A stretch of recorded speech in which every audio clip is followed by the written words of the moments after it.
Jésus est appelé le Messie, Matthieu 1,16. En fait, chaque fois que quelqu'un dit Jésus-Christ, il fait référence à Jésus comme étant le Messie. Car le peuple juif qui attendait le Messie s'attendait à plusieurs choses de sa part. En se basant sur les prophéties de l'Ancien Testament, le Messie serait un homme hébreu né à Bethléem d'une vierge, un prophète apparenté à Moïse, un prêtre selon l'ordre de Melchisédek, un roi, et le fils de David qui a souffert avant d'entrer dans sa gloire. Jésus a donc satisfait à chacune de ces exigences messianiques.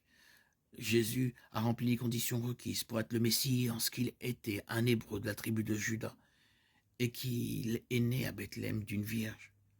Une autre preuve que Jésus était le Messie est le fait qu'il était un prophète comme Moïse. Moïse et Jésus étaient tous deux des prophètes que l'Éternel connaissait face à face. Deutéronome 34, 10, Jean 8, 38. Mais Jésus est un prophète encore plus grand que Moïse, en ce sens que, tandis que Moïse a délivré Israël de l'esclavage, Jésus nous libère de l'esclavage de la mort et du péché. Contrairement à Moïse, Jésus ne représente pas seulement Dieu, il est Dieu. Jean 10, 30. Moi et le Père, nous sommes un. Jésus ne nous conduit pas seulement à la terre promise, il nous emmène au ciel pour l'éternité.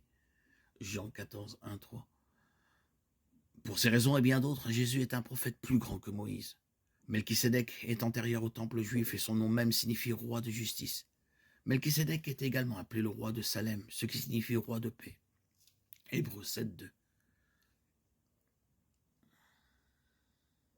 Melchisédek a béni Abraham, le plus grand béni, le plus petit. Hébreux 7, 7. Et Abraham a donné une dîme à Melchisédek. Ainsi, en tant que prêtre dans l'ordre de Melchisédek, Jésus est plus grand qu'Abraham.